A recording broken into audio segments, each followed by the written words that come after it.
विमल, पोलो, जुबा केसरी, हर पल मनाओ केसरी त्योहार। टीम इंडिया के 5 चैंपियनों का सिलेक्शन में हुआ अपमान, इनके बिना कैसे वनडे जीतेगा हिंदुस्तान, ये बहुत बड़ा सवाल है। और क्या इन पांचों का करियर अब खत्म हो चुका है? क्या ये पांचों आखिरी बार टीम इंडिया के लिए खेल चुके हैं वनडे में?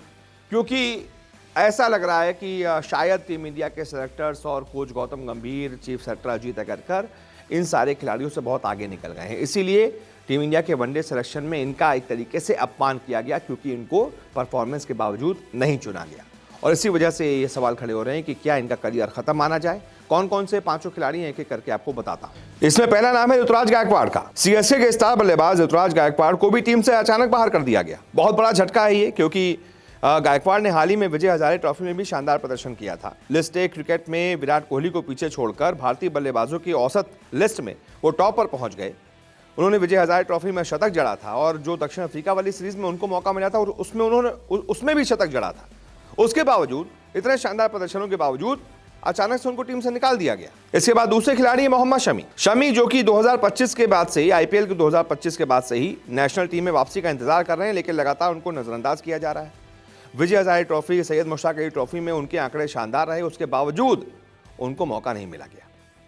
उनकी जगह प्रसिद्ध कृष्णा को टीम में एक बार फिर से शामिल कर लिया गया, जिनका दक्षिण अफ्रीका के खिलाफ वनडे मैचों में इकोनॉमी रेट लगभग 8 के करीब था। सोचिए, ऐसे खिलाड़ियों को खिला लिया गया, लेकिन जो गेंदबाज परफॉर्म कर रहा है उसको नहीं खिलाया गया, यानी शमी का वनडे करियर ओवर। तीसरे खिलाड़ी हैं इस लिस्ट में शार्दुल ठाकुर। ऑलराउंडर शार्दुल ठाकुर भी विजय हजारे ट्रॉफी में और सैयद मुश्ताक अली ट्रॉफी में बेहतरीन फॉर्म में थे। हालांकि राष्ट्रीय टीम में उनका प्रदर्शन थोड़ा सा उतार चढ़ाव भरा रहा, और उन्होंने 2023 में भारत के लिए अपना आखिरी वनडे मैच खेला था। हालांकि उनके हालिया फॉर्म को देखते हुए उम्मीद थी कि सेलेक्टर्स उन पर ध्यान देंगे, लेकिन फिर भी उनको जो है वो मौका नहीं दिया गया, और उनकी जगह पर नीतीश कुमार रेड्डी को मौका दे दिया गया। तो सब कह रहे हैं भाई, शार्दुल ठाकुर के लिए भी दरवाजे हमेशा के लिए बंद हो गए हैं।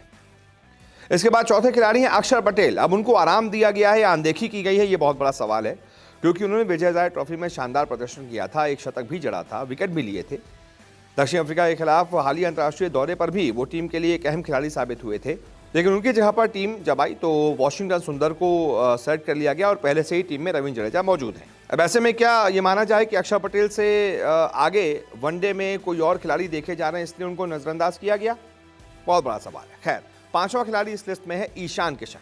टीम इंडिया के युवा और आक्रामक बल्लेबाज ईशान किशन को न्यूजीलैंड के खिलाफ वनडे सीरीज के लिए टीम में नहीं जगह मिली। ऐसी खबरें थी कि केएल राहुल के बैकअप विकेट कीपर के तौर पर ईशान किशन को मौका मिल सकता है, लेकिन सेलेक्टर्स ने उन्हें नजरअंदाज कर दिया। ऐसे में बहुत टाइम हो गया ईशान किशन को टीम इंडिया से वनडे खेले हुए, तो लोग यही कह रहे हैं कि शायद अब वनडे में, क्योंकि रोहित शर्मा है, विराट कोहली हैं, यशस्वी जायसवाल हैं, तो शायद, और इधर विकेट कीपिंग में आपके पास केएल राहुल का ऑप्शन है, तो शायद ईशान किशन के लिए भी अब दरवाजे बंद हैं।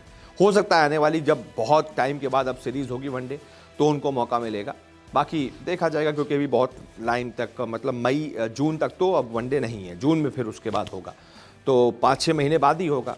तो एक तरीके से जब टल जाता है मामला तो टल जाता है। सिलेक्शन जिस वक्त खबरें हो रही होती हैं उस समय हो जाए तो फिर भी ठीक है।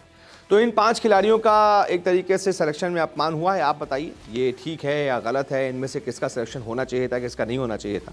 जो भी आपकी राय हो कमेंट करके बताएं। इस वीडियो को देखने के लिए बहुत बहुत शुक्रिया।